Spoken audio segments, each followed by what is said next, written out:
You're listening to the Virtual Freeway Podcast, hosted by your favorite duo, Asher and Sheriston. Your source for knowledge, tips, and interviews of people around the world taking on flexible work in growing digital space. We hope this podcast helps put you on the path to doing something special and empowers you toward your entrepreneurial spirit. Let's get the journey started. Hey guys, welcome back to another episode of the Virtual Freeway Podcast. In this episode, we're going to be talking about podcasting. So, in terms of podcasting, Sheriston and I are obviously podcasters, not just with the Virtual Freeway Podcast, but with a few podcasts outside of that. I am a co-host of the MMA Brothers podcast, and Sheriston is a co-host of the Generation Hustle podcast. But first, let's start with Sheriston, and then we're going to talk about me. So, Sheriston, how's your Generation Hustle podcast going? It's going great, man. It's been an interesting journey, and this episode is gonna be super meta because we're doing a podcast about podcasts outside of this podcast. So you know what I mean? But yeah, it's been a great journey. Obviously, we started that last year, and it's a business related podcast where we just talk about tech, business, entrepreneurship, and just news and things that we need to know. And we're trying to cover different areas of education, whether that's financial literacy and things you just need to know from a money standpoint when you enter the world. So it's been great, I think, from multiple aspects in terms of learning. Like it's an incredible way for ourselves to learn the things that we're trying to teach other people as well, because we're learning as we're going. And it also allows us to kind of create a new network of individuals that we probably never would have met. So it's been an incredible journey thus far, and I'm looking forward to see where we can grow it. So yeah, it's been interesting to say the least. But like you said, obviously you have your MMA Brothers pod as well, which is on the sports side. So how's that been? It's been good. So like, at least from my perspective, creating this type of content has been quite easy. Reason why is because like the content kind of just creates itself, right? Like as long as you follow the storyline and you understand what's going on in the MMA world or the UFC world, as long as I continue to watch the fights as they come along every weekend, I can just literally think about something and then create a post about that, right? And then get some engagement. So that has been quite easy to do. In terms of doing previews, post fights, like I said, talking about news, that obviously is pretty straightforward. Where it gets a little tricky obviously is when it comes to getting guests.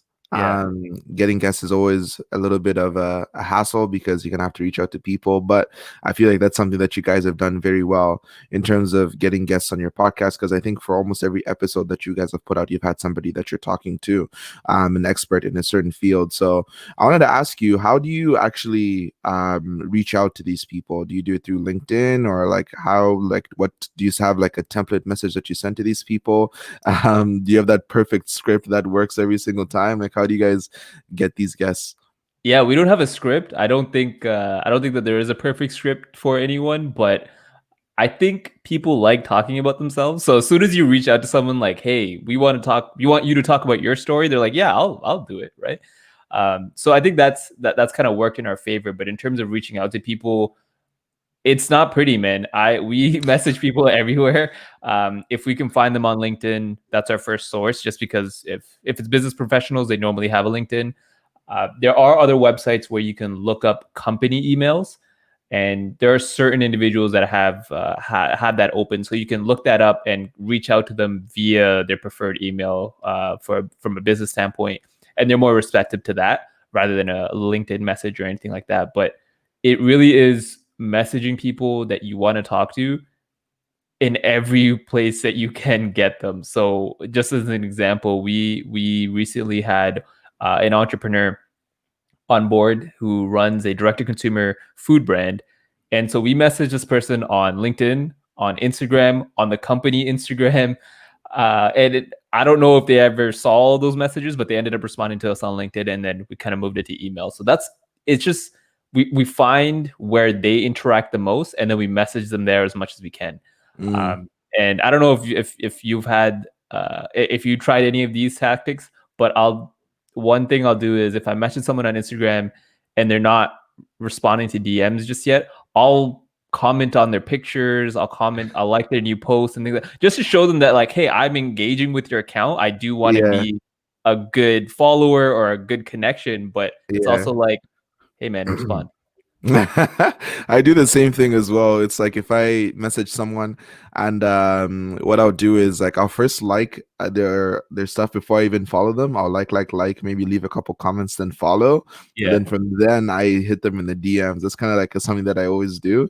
And obviously you don't want to come off a little too spammy. Like I try and like find that fine line.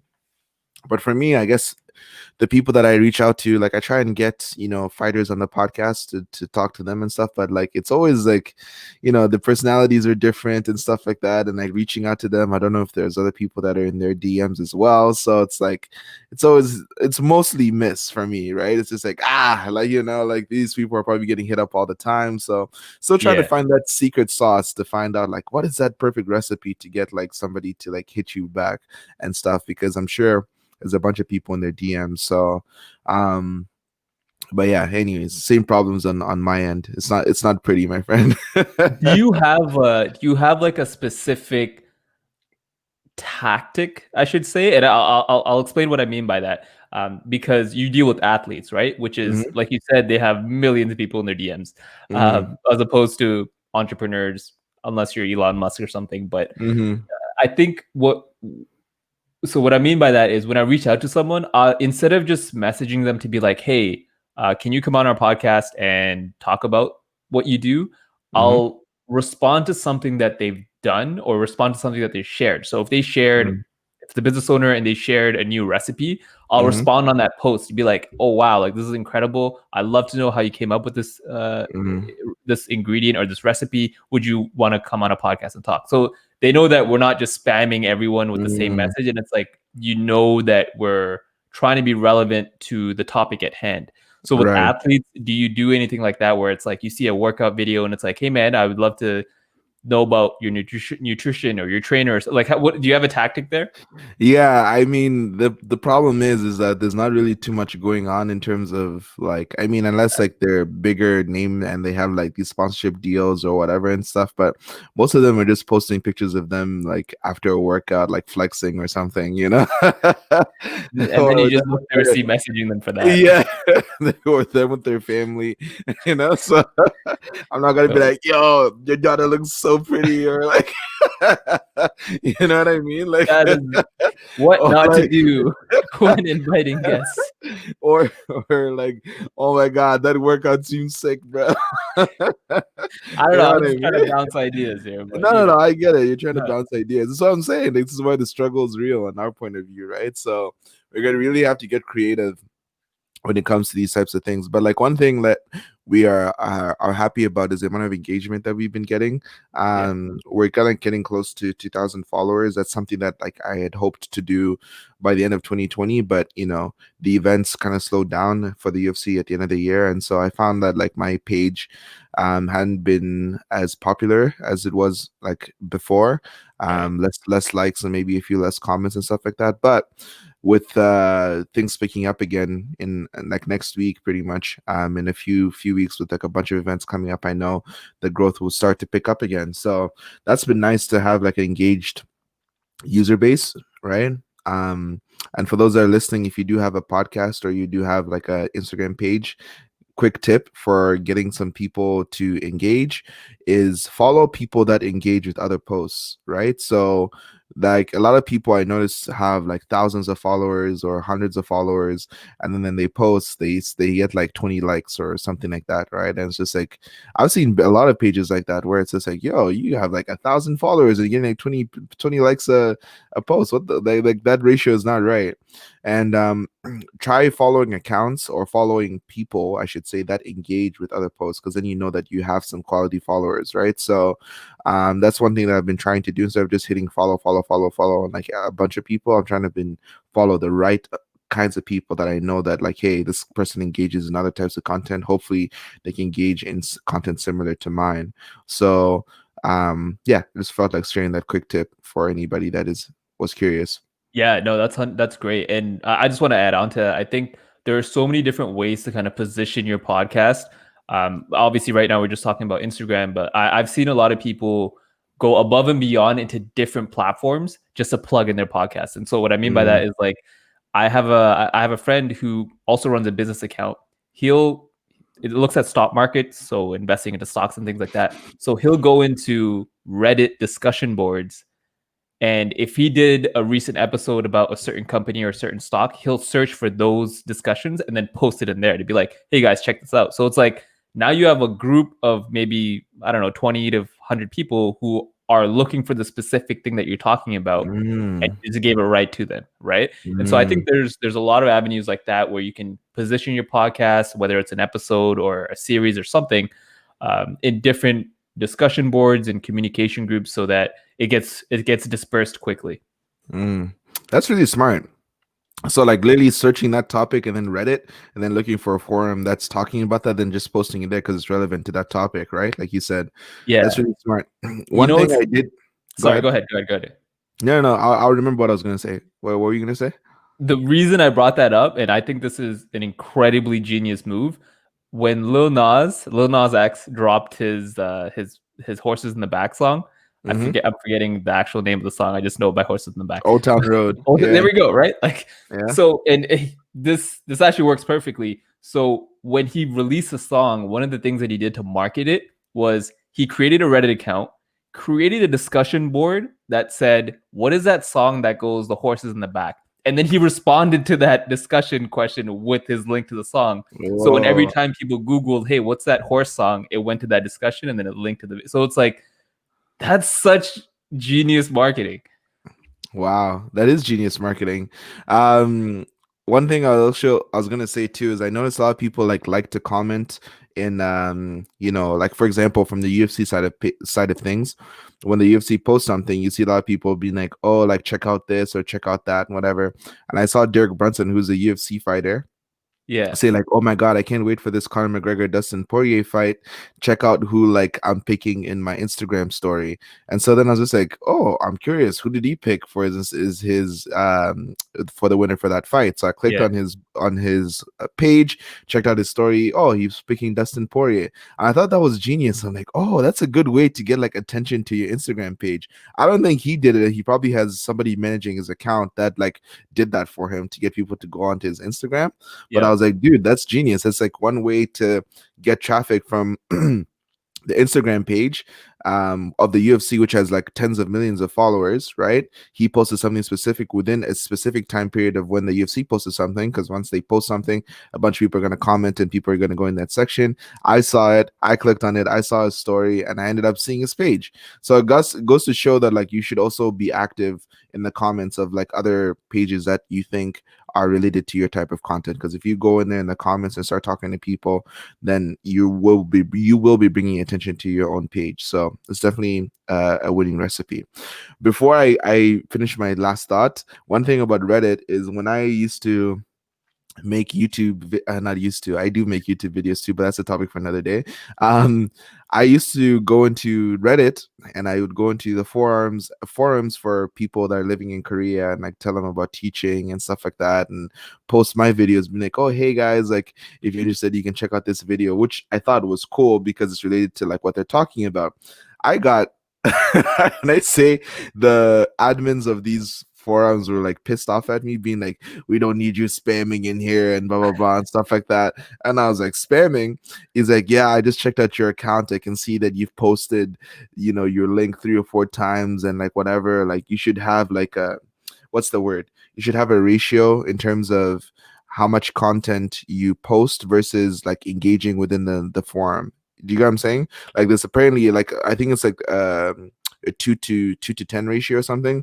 Like right. 2 of your posts should be like sharing maybe a piece of content of yours, and then like the other 10 should just be you creating content for the forum, like not just spamming something, right? So that's something that I had to learn the hard way when people were calling me out for that. So for those people that are interested in getting into Reddit forums and stuff like that, don't just always be posting, because one, like people can get upset when they see stuff like that because they know that other people are trying to share their stuff too. So try and engage maybe a little bit first in like their Reddit forums, and then you drop a link. So that's one thing I would say.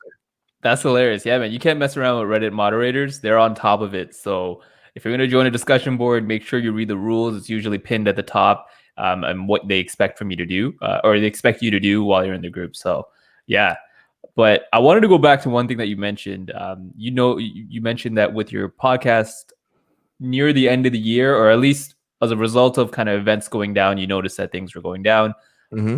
Obviously, with everyone staying home, we did see podcasting industry just boom, and there is a market for it. Obviously, like there are a lot of podcasts that I listen to, that you and I listen to, that are great. There's also a bunch of podcasts of people who just created a podcast just because they just want to talk and they're not doing anything at home. You know what I mean?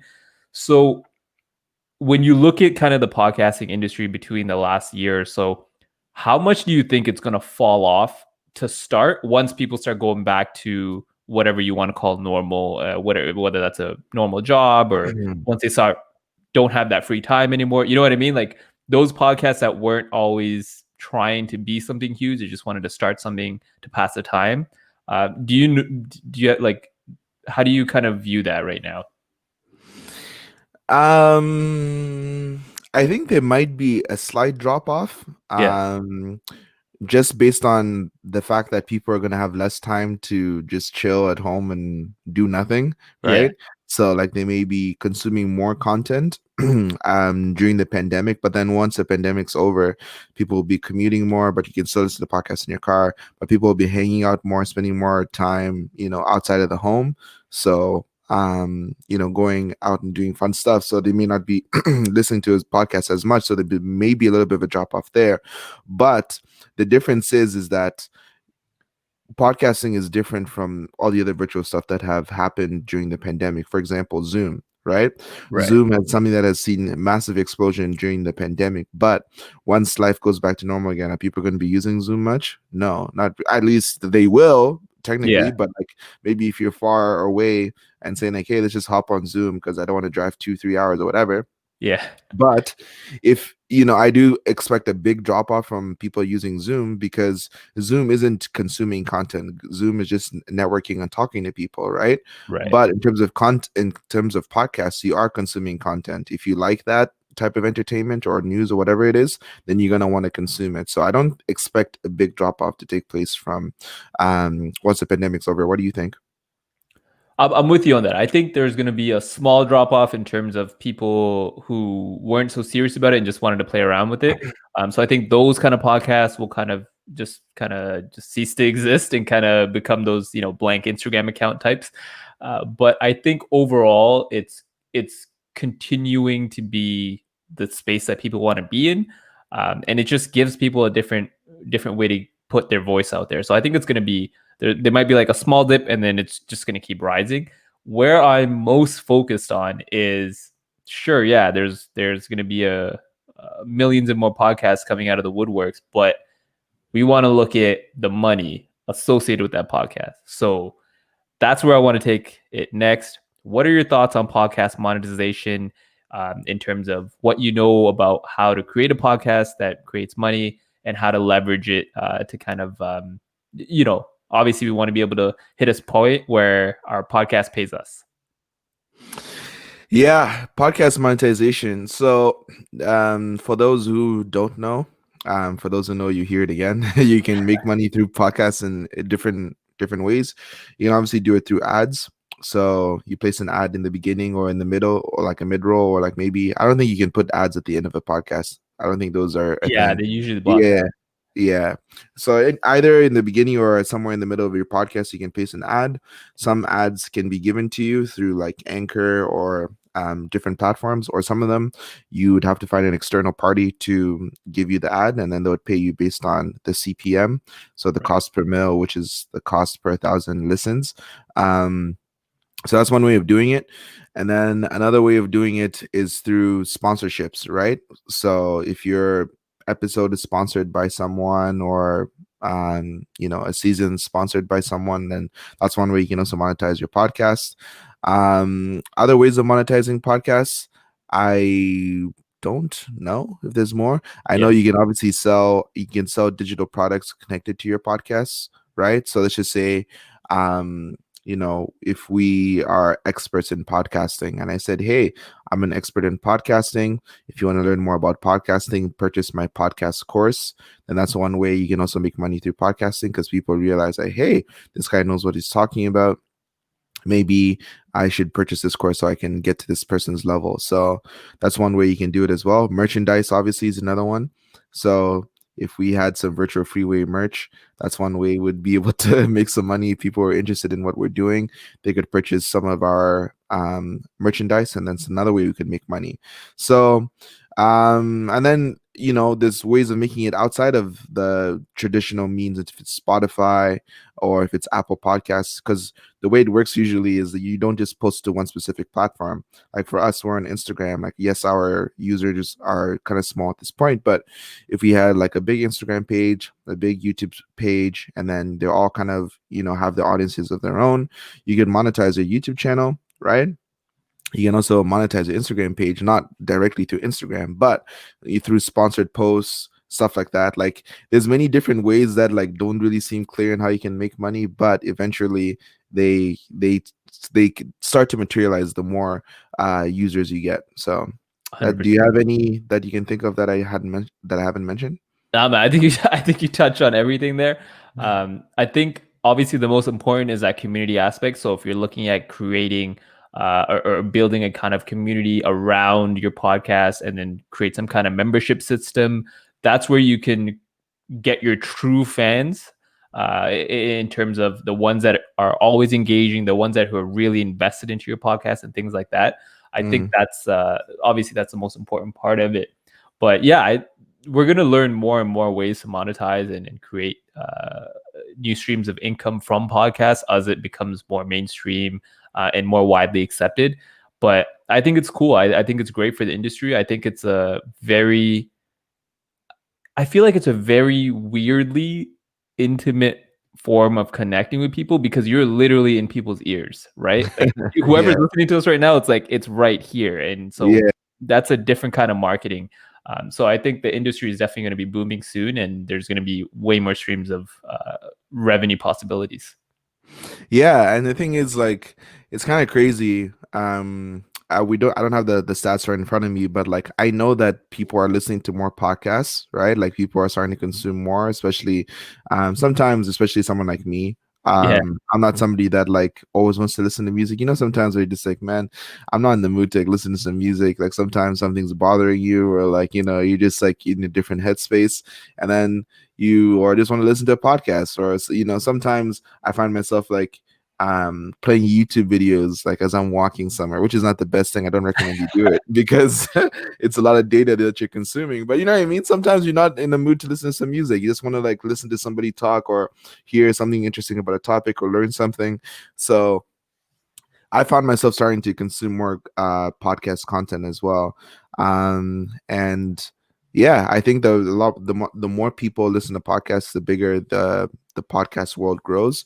And us people that it may seem that we're joined the bandwagon a little late, but I do think that the space is going to continue to grow. The bigger Spotify grows, the bigger podcast grows, or if there's another big company that will come in the future, the more people they're going to listen to, the more money that's available, and then the more big that we can get. So, yeah, for sure. And going back to that point there where you mentioned, hey, people might feel like, podcasting boom has already hit us and it's already too saturated. My response to that is the industry is still growing and there's no telling where this is headed just yet. So let's focus more on quality than anything else, right? Because if you're able to provide a great podcast with good information and consistent information to even the smallest community, that's going to blow up and that's going to be important to so many people. So I think people need to stop looking at it in a sense that like, hey, there's already so many podcasts, I'm not going to start one. But let's focus on what you want to do the podcast on, and then figure out how you can help people with that. Because at the end of the day, you always want to provide value to people so that they can provide value back to you, right? Mm-hmm. So I think that's a great point there, man. I was going to mention something else, but I totally slipped my mind. It'll come back to me.